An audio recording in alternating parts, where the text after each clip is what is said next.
Good afternoon, everyone. Welcome to another snowy winter day in scenic, beautiful Indiana. Welcome to the snow, Justin. Oh, isn't it awesome? Yes. So, folks, this is John Rust on the Radio on Freedom 95, 950 AM and 95.9 FM on your radio dial. Today, we're going to be talking a lot about Indiana politics, but first of all, I want to get right into how our U.S. Congress, our Republican Senate, majority in both, has just kicked the can down the road on doing absolutely nothing on what was called the SAVE Act, the Save America Act, to require identification when you go vote. You know, for instance, if you go into a drugstore to buy cold medicine, you have to show your driver's license. To actually vote, no. In many states, you do not. And this act would have remedied that to have real voting security for all Americans. Almost all Americans support this bill, but the Republicans in Congress really do not. And what I'm saying by that, folks, when they do not, let me read this. This is from Representative Anna Paulina Luna, a Republican. Do not let the other Republicans fool you. If the SAVE Act is not attached to an appropriations bill, it will fail as a standalone measure in the Senate. That is why any appropriations packages that come out of the House must include it. Folks, it was not attached. They stripped it. Senator Todd Young and Jim Banks made a big deal about co-sponsoring the SAVE Act, but I don't think it's even going to be coming up for a vote now. You know, what happened was Leader John Thune said, it's going to take up too much time in the Senate because he believes that there would not be enough votes to actually pass it. Folks, it's all a ruse. Jim Banks and Todd Young were just pulling your legs when they say, we support it. Remember, according to the Politico, John Thune's PAC gave over $300,000 to Jim Banks. Jim Banks is a bought and paid for prostitute of John Thune, pure and simple. You know, for $300,000, you're going to do what you're told. So yes, Jim Banks says, yes, I'll vote for it. Does it ever come up for a vote attached to something meaningful that has to pass? No, it is all for show. This is from Wall Street Apes. Congresswoman Kat Cammack says Republicans sold us out again. Today they passed the Senate's appropriation package without the SAVE Act. Republicans didn't include the SAVE Act. Instead, they added funding for DEI, gender mutilation surgeries on children, and NGOs. Programs added to the funding bill include funding for facilities like Eastern Maine Healthcare Systems, which is a pediatric gender clinic providing hormones for gender-diverse children, Christiana Care Health Services, which performs late-term abortions. Apparently, they got over $4 million in this bill. The Ann and Robert L. Lurie Children's Hospital of Chicago, which also does transgender treatments, got over $1 million, apparently. Again, this is all from Wall Street Apes. Folks, why is Jim Banks and Todd Young voting for this crap? You know, giving money to a hospital that provides late-term abortions. And what makes me sick about that is just another example of how two-faced Jim Banks is. He marches in a pro-life parade and then just days later votes for funding for a hospital that performs late-term abortions. Well, just like you said before, they're both nothing but bought and paid for politicians. Simple as that. You know, I am a Republican. I am a conservative to the core. Justin is too. Absolutely. But what bothers both of us is how we get lied to by all these politicians and by the establishment. The Indiana Republican Party on Facebook put out a post about Congresswoman Erin Houchin talking about delivering $1,700 in savings for families. Well, that's wonderful. What they didn't say is she voted for trillions of dollars in new debt that added $30,000 of new debt you, as the taxpayer, are now on the hook for. So they hold out this trinket, we're giving you $1,700, but then they slap a big debt right on your back on the way out the door. It is awful how they treat Hoosier taxpayers. Exactly. You know, it's such an embarrassment to be represented by someone like Erin Houchin. She's nothing but an establishment rubber stamp is what I think of her. And the sad thing is she's probably not even going to have a Republican opponent this primary. And it's just like, I don't want to get stuck being represented by this woman for another at least 2 years, if not probably more. Well, she has been a Democrat for the last 2 years in the House. She has voted for massive debt. Absolutely. Trillions and trillions and trillions of dollars in new debt. And in my book, folks, that does not make you a Republican. You are not a conservative if you vote for debt like that. Unfortunately, every member of the Indiana GOP delegation voted for trillions of dollars in new debt. Every one of them, including both senators, Todd Young and Jim Banks. Well, I mean, that is not being conservative. Indiana is a ruby red state. We should be economically conservative. Exactly. Fiscal conservatism is now no longer a part of the elected GOP, and it's sad.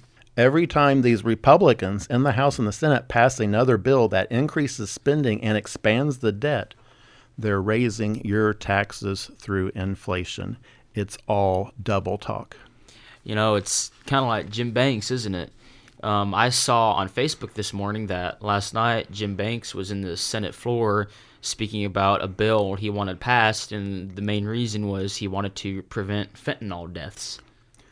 He is such a hypocrite, folks. That's why when we put memes up about him, he's always shown as a two-headed snake. That's exactly what he is. In Indiana, and on his tweets and in his speeches, he thumps his chest on how bad fentanyl is. Folks, he voted for the First Step Act.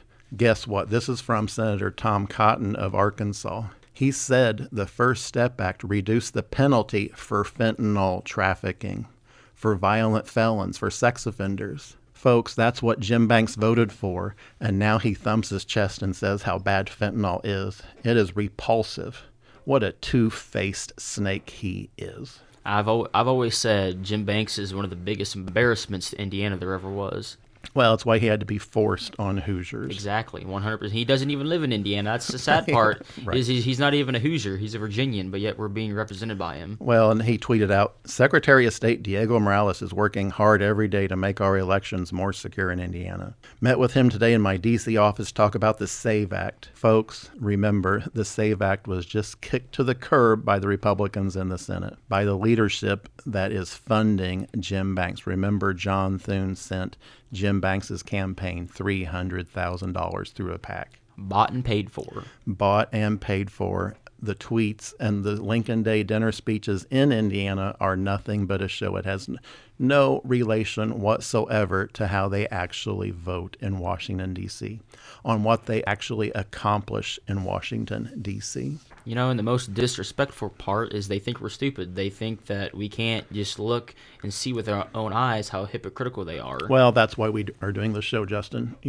To raise the curtain, speak the truth, and shame the devil. 100%. Because that's exactly what we're doing. Folks, you don't hear this on other talk shows.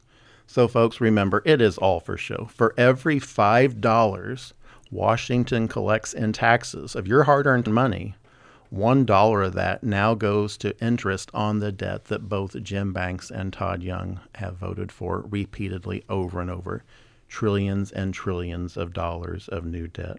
Where is all that money going? It's going to the political donors and the owners of Jim Banks and Todd Young. And the result is our economy is hurting because of it. Listen to this. This is from Financial News on Twitter. Layoffs in the past year. Dell has laid off 13,000 people. Intel has laid off 27,000 people. Meta has laid off 11,000 people. UPS has laid off 48,000 people. FedEx has laid off 12,000 people. Boeing has laid off 17,000 people. Verizon has laid off 15,000 people. Walmart has laid off 12,000 people. Amazon has laid off 30,000 people. Microsoft has laid off 15,000 people. And Citigroup has laid off 20,000 people. There's a substantial amount of UPS warehouses that are going to be closing in the near future because of these layoffs. Well, it's a direct result of what Congress and Jim Banks and Todd Young are doing to our national debt. Folks, it is because the dollar is becoming worth less and less. Our economy cannot keep up with that. We are playing with monopoly money now. It is just being printed by these politicians in Washington who sit there and wave out their fingers, a few dollars. Oh, we saved you this tax cut. But then they add $30,000 of new debt to you as a taxpayer just in the last year alone. It's shameful. It's absolutely shameful. So, folks, when we come back, I want to talk more about this snow we've been having and how the power companies in Indiana have been warning all of us to reduce our power usage because they don't have enough electricity. We're going to address this right when we come back. This is John Rust on the Radio.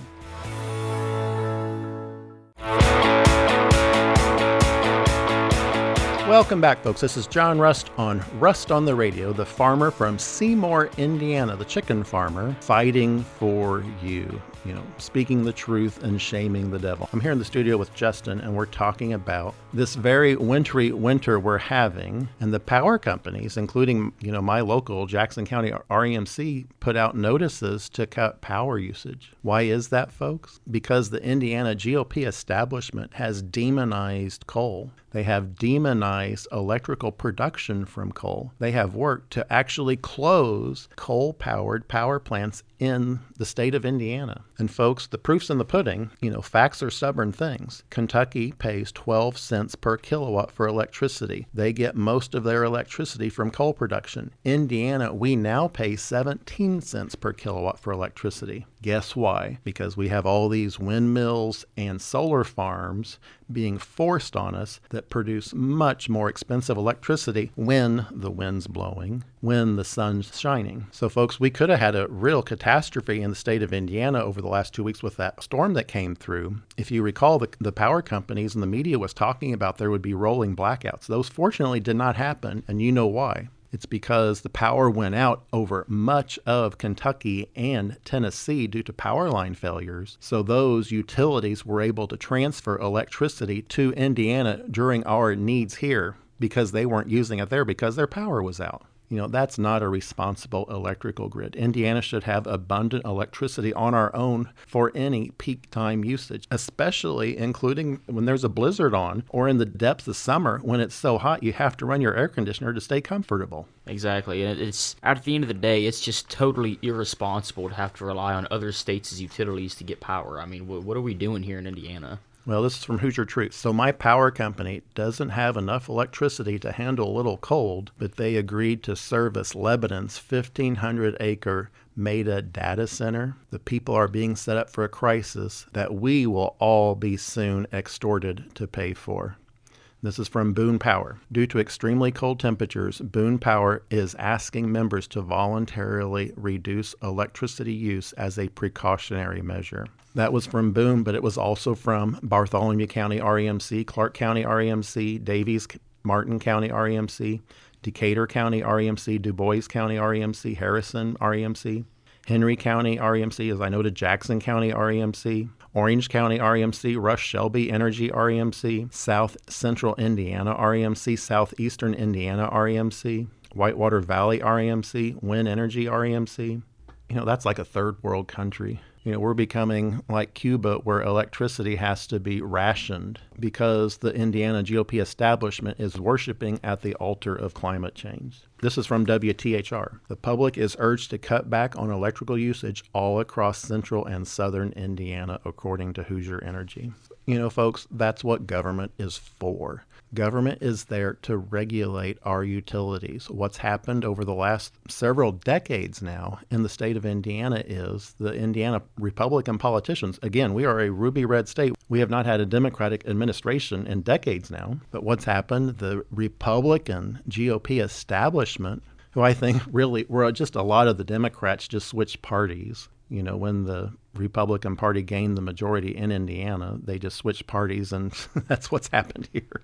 Carlin Yoder, he was praising Obama back years ago. I mean, like most of the elected GOP we have now had at least had ties to the Democrats previously. And they believe in climate change being caused by coal, basically. Folks, it is absolutely wrong. There is absolutely nothing wrong with coal. There is absolutely nothing wrong with carbon. We as human beings, each of us, breathe out 2 pounds of carbon dioxide every day. We're not bad, we're good. Trees love carbon dioxide. Do not ever think for one moment that carbon dioxide is anything but a wonderful thing for plant life, for helping grow food, for farmers. It is indeed a wonderful, wonderful thing. Well, solar and wind are extremely expensive, and that is one of the things that really bothers me greatly, folks. If you look at your Facebook feed or your Twitter feed, you're going to see ads from all these solar and wind energy companies talking about coal is somehow more expensive than wind or solar, and it's the absolute opposite. Again, Kentucky pays 12 cents per kilowatt, and they do mostly coal for their energy production. Indiana, we are now paying 17 cents per kilowatt because of all these massive wind and solar farms being forced on us. I just want to say there was no reason why citizens of a state with a Democratic governor should be paying less money for energy than citizens in a state with a Republican governor. It just continually gets more and more expensive. Listen to this. This is from WTHI TV. UDWI REMC announces a 4% rate increase over the next 3 years. That just came out February 2nd. Folks, remember, we just got a 17% statewide increase, average electrical increase in the state of Indiana last year, and it was a 9% increase the year before that. That's in Bloomfield. And the article says, utility rates are going up for parts of the Wabash Valley served by the Utilities District of Western Indiana. And folks, that's where the wind farms are. So folks, in other news this week, this is from the Indy Star. A bill to ban Indiana's local governments from buying luxury vehicles with taxpayer money is dead in the Indiana House after Republican leadership removed it from the calendar. So there will be no consideration of it. That just shows you right there how inherently corrupt our state house is. This is from Rob Kendall. He said the Micah and Diego Protection Brigade rides again. The Indiana GOP won't even agree $90,000 is too much for an automobile, as long as the taxpayers are paying. Folks, I'm going to call it as I see it.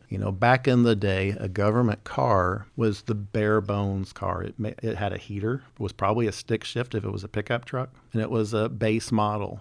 And the big problem is that it's on the taxpayer dime. If it was on their own dime, that's fine. You do whatever you want with your own money, but you're not going to do whatever you want with my money. Well, the establishment GOP likes their luxury vehicles, pure and simple.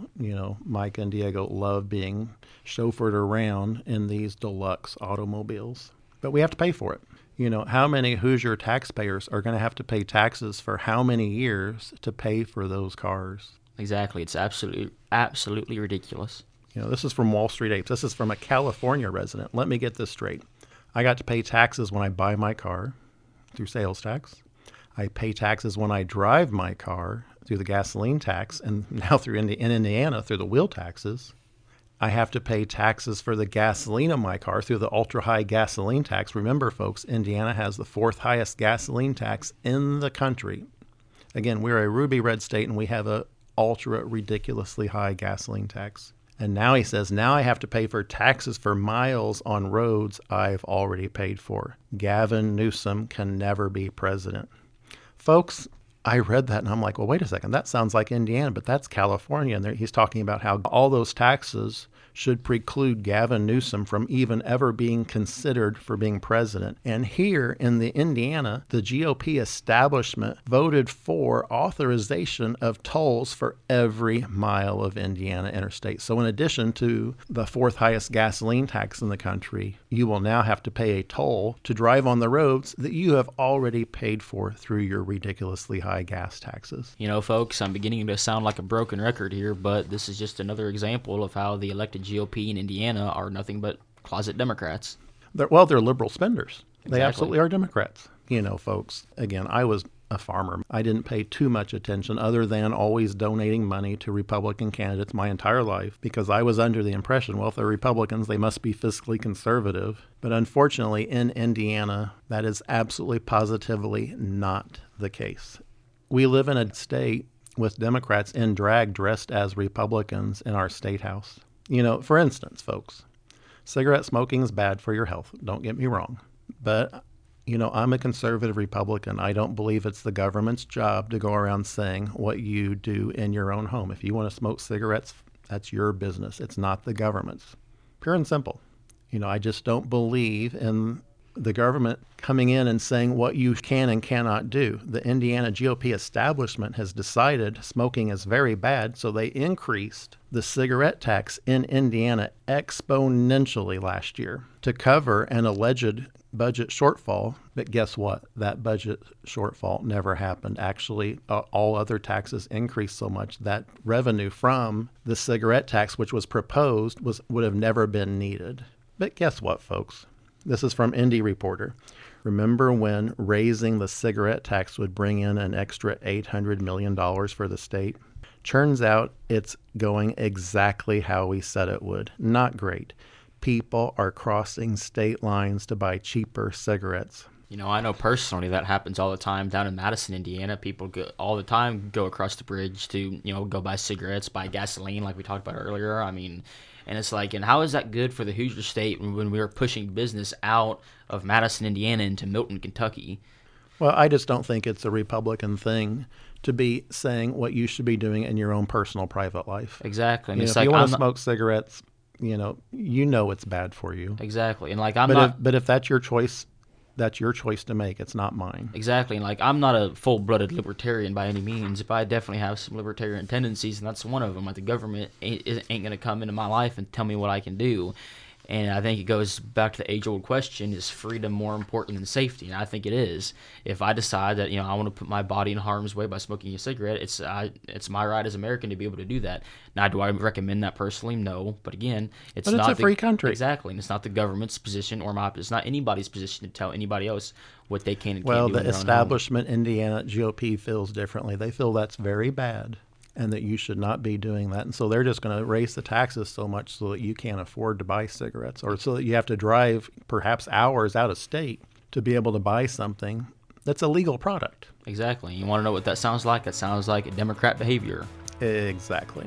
So, folks, we're out of time for this segment, but when we come back, I want to continue this discussion on what the Indiana establishment GOP is doing to Hoosiers. Guess what languages are now allowed for taking a driver's license exam in the state of Indiana? You're not going to believe it. This is John Rust. Stay tuned. You're going to want to hear this. This is John Rust on the Radio on Freedom 95.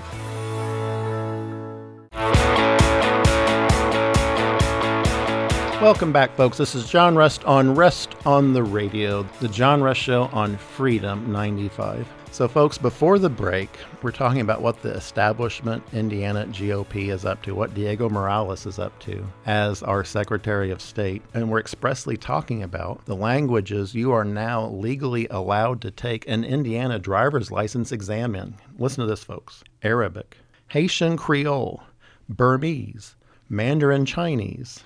Justin, do you think any of our signs in Indiana are in Mandarin Chinese? Absolutely not. I've actually got a personal experience with the Chinese part of it. I remember back 2016-17 when my cousin, who's about 5 years younger than me, was going into first or second grade, and this is over in Batesville, Indiana. In Batesville public schools, they wanted the young kids to start learning a new language. That's cool.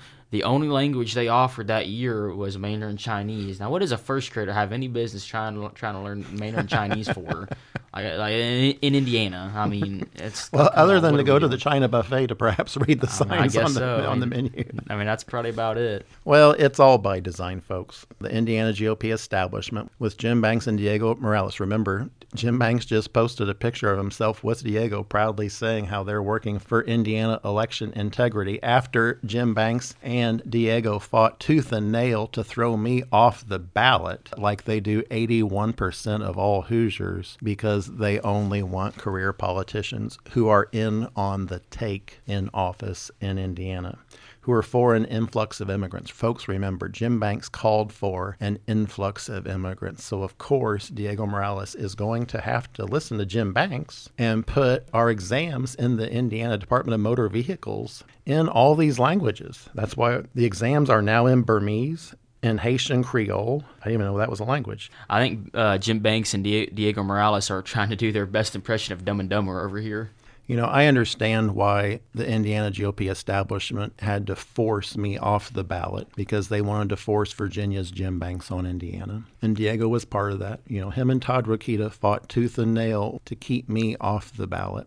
And why? You were just an everyday Hoosier who just wanted to serve his state and run for office. I was a farmer called to run for public office because I believe that's exactly what we needed in Washington. And I think it's what we need now in Indiana more than ever. We need farmers with common sense. Right now, there is none of that in the state of Indiana. Not at all. Not if you're voting for bills that authorize tolls for every mile of Indiana interstates. That is not a Republican ideal, in my opinion. That is not a conservative ideal, in my opinion. That is something you hear about in California. Exactly. I've said this before, but it's absolutely embarrassing.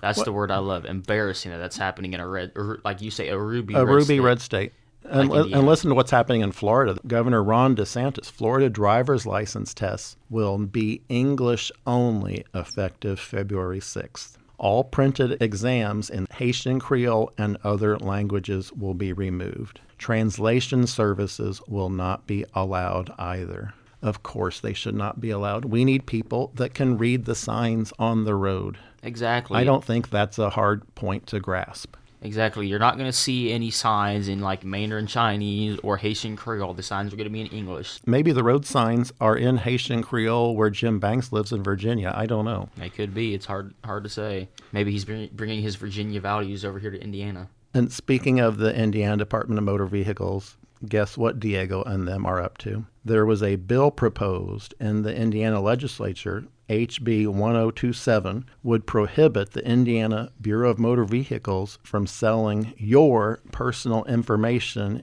if you're under 21 years old or 65 and older. Nikki Kelly says they've already killed that bill. Folks, what we're talking about, this is from WRTV. The state of Indiana brings in $26 million a year from driver data sales. While the practice is legal, it is not popular with Indiana drivers, WRTV says. Well, of course not. You know, this is literally our Indiana GOP establishment selling our data. You know, we talk about China mining our data, and this is our own state of Indiana mining the Indiana Department of Motor Vehicles to sell your personal information. Just listen to what they're selling. They're selling your name, your current address, your past addresses, your date of birth, the make and model of your car, your plate number, your VIN number, the purchase of the car date, your driving record, the license type that you have. All of this is for sale. You know, this sounds like what happens when you get a personal account hacked online by scammers and they steal your information and sell it. But no, this is our own government willingly selling our information. That's the Indiana GOP establishment. Folks, again, it's not the grassroots. You know, the grassroots are people like you and me, conservatives who believe in fiscal restraint and having small government. Unfortunately, the Indiana GOP establishment is all about big government because they are the government. It's because they are career politicians. Again, folks, anyone that has been in office more than 2 terms, vote them out. Being a public servant should be a calling to where you have went out, worked a long time, and understand common sense solutions to problems. Like me as a farmer, you know, I know what it takes to be a farmer. I know what it takes to produce eggs. I can transfer that knowledge to the government very easily and have common sense solutions to problems that everyone is facing because I've done it all my life. Instead, we get these career politicians. They don't care one whiff about your problems. You know, it's like Jim Banks. He talks about fentanyl and how bad it is after he voted for the law that, according to Senator Tom Cotton, releases fentanyl dealers from prison early. And again, that's from Senator Tom Cotton. And, you know, you're right. You would be greatly suited to do that because you've actually had to deal with the real world problems and had to figure out solutions. These career politicians, they get in and they're there the entire time, and then they don't have to do. They get out of touch. They only care about their career. And folks, that's why the SAVE Act was all talk. You know, Jim Banks and Todd Young were both talking about, how I co-sponsored it and I would vote for it. But they never put it on a bill that had to be passed. It was never attached to an appropriations bill that had to be passed. That's the only way that would pass. It was all for show because they only care about their careers.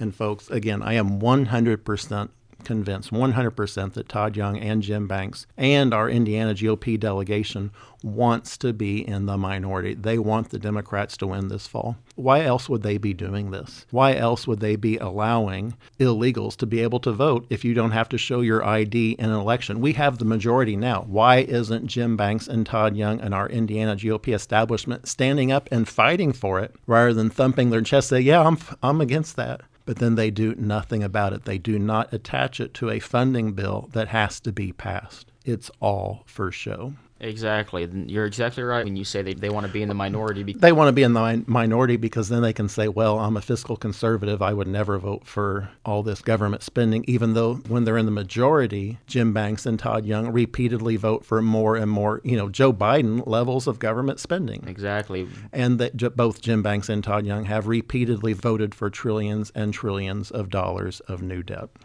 Exactly, but then when they're in the minority, they can just go around, thump their chest. Then they can say, "Oh, I'm a conservative." Exactly, That's wrong. And they can go fundraise and Lincoln Day dinners and all that. But it's all hogwash. They only care about their careers, folks, and they would much rather be in the minority so they don't have any responsibility than being in the majority, where they have the responsibility now, where they show how despicable they are in not passing meaningful government cuts, when not passing meaningful fiscal responsibility in the United States Senate today. They could do it today easily. We have a strong Republican majority, and they are doing nothing. So, folks, one of these hot button issues you're going to be hearing a lot from me going forward is over the toll roads. And this is what the Indiana GOP establishment is calling for. They are calling for open road tolling.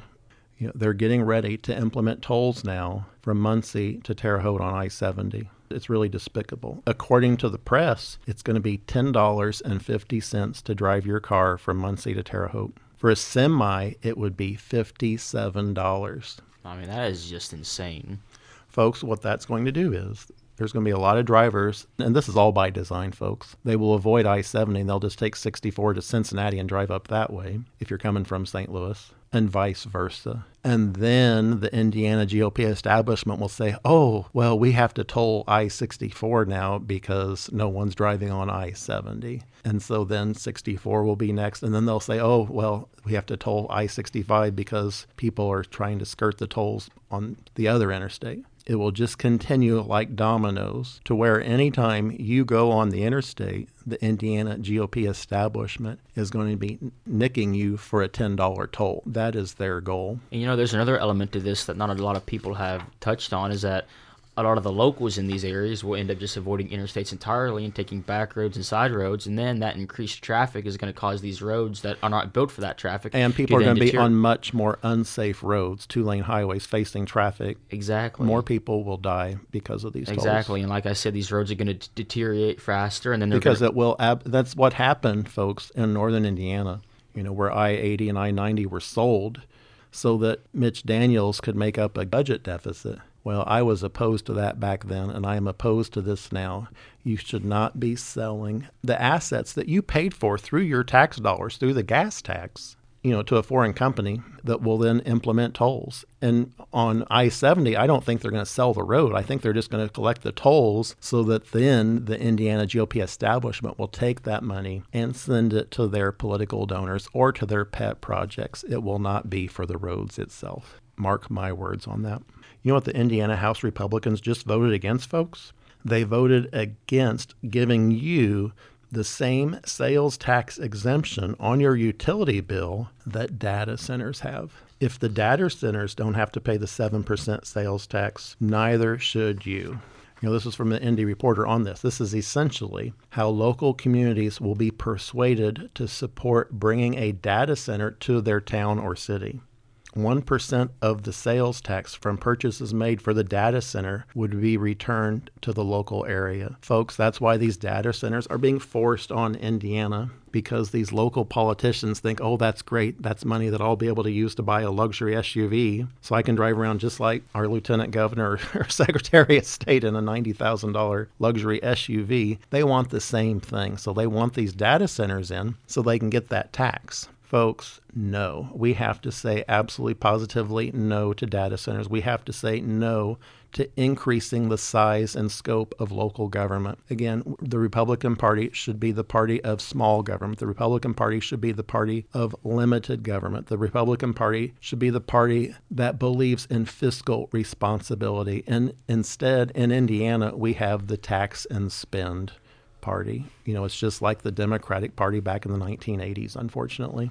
I will say there is actually one slightly good thing to come from this whole data center thing. There's a big thing going on right now over in Brookville in Franklin County, which is close to me, where they are trying to put a data center in over there, and it has actually caused a little bit of bipartisanship from the grassroots. I've seen grassroots Republicans and Democrats rally pretty hard against this data center that they're trying to put over in Brookville. These data centers do not help out the grassroots in any way, shape, or form. The grassroots folks, 100%, whether you are in MAGA, Make America Great Again, whether you're a conservative, any type of Republican, the grassroots is 100% against these data centers. You hear these wonderful stories where these farmers are refusing offers to sell their land to these data centers because they know what leeches these buildings will be on their local community.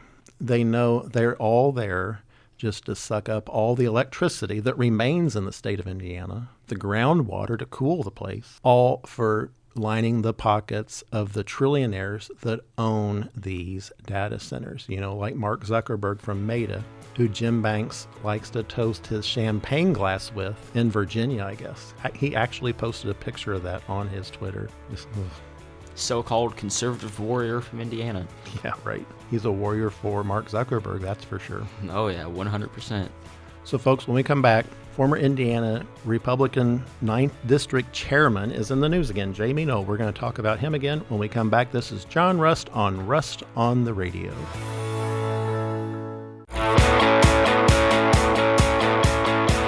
Good afternoon, everyone. This is John Rust on the Radio on Freedom 95, 950 AM and 95.9 FM on your radio dial, the right station for talk.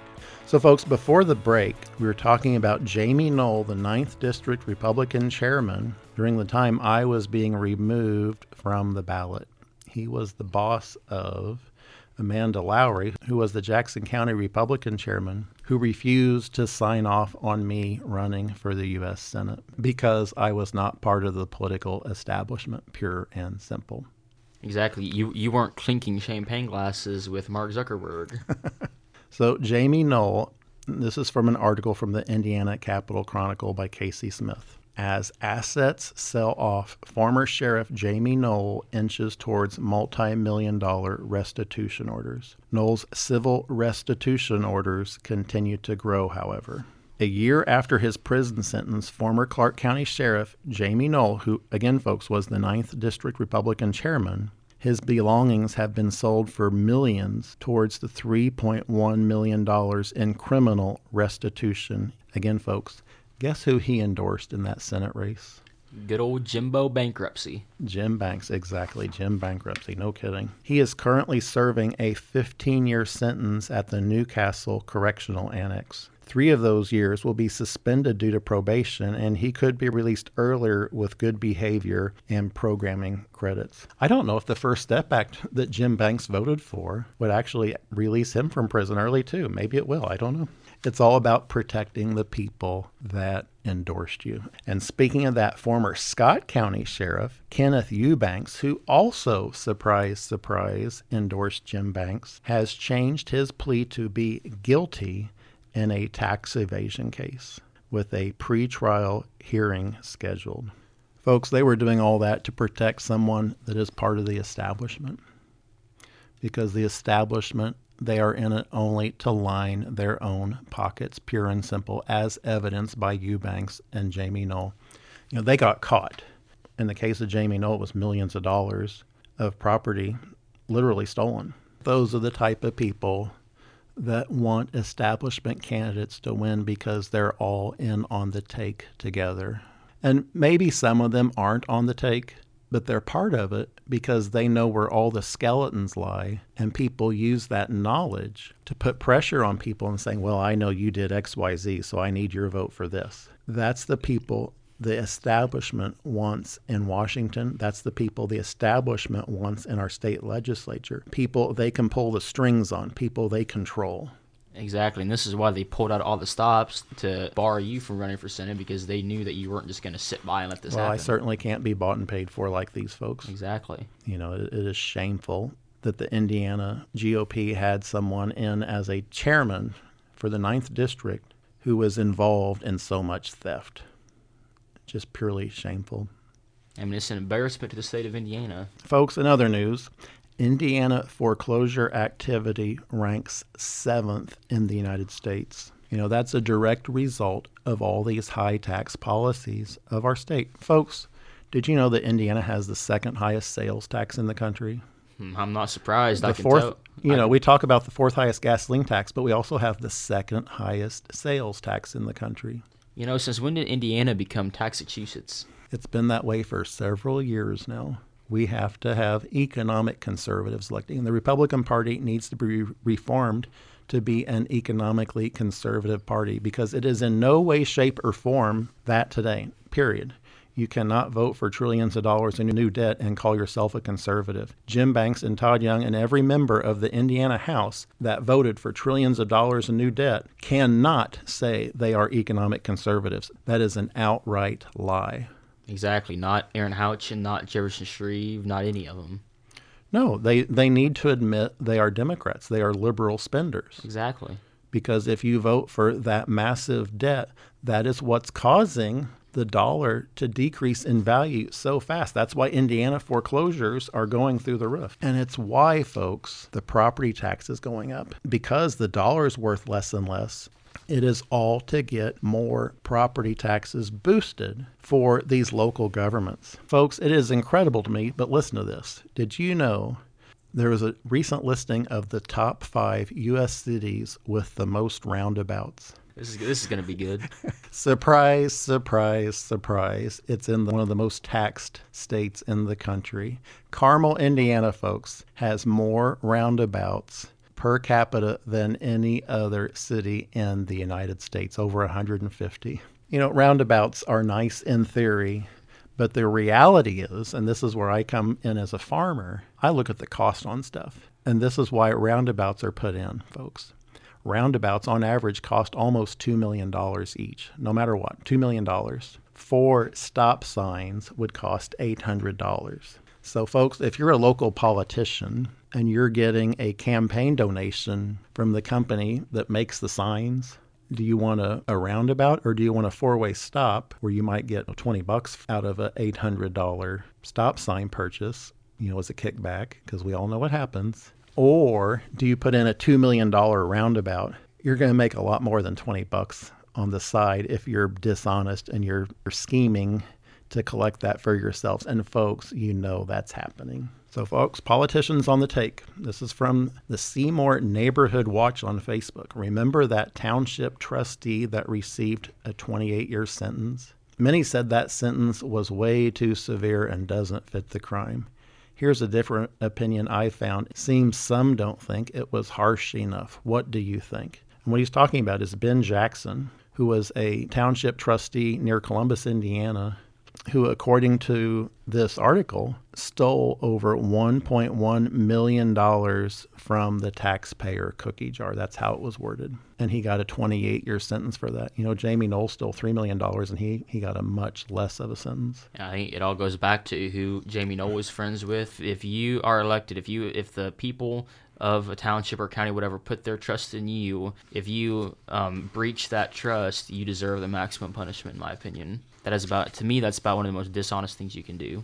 Well, folks, it's all about the grift. And the reason I talk a lot about roundabouts is because I am a realist on terms of where the money goes. And just realistically, politicians are going to get more on the side from a $2 million roundabout than they are from $800 in 4 stop signs. Pure and simple. That's how I look at it financially. And that's the common sense they don't want in Washington. Exactly. Or here in Indiana. That's what we're up against. I look at things like a farmer. I have to pay my bills.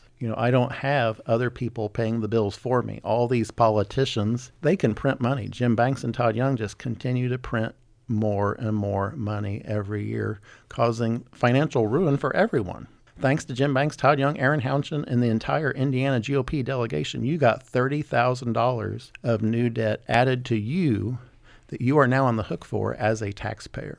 $30,000 just in 1 year of additional debt over and above that you already owed previously.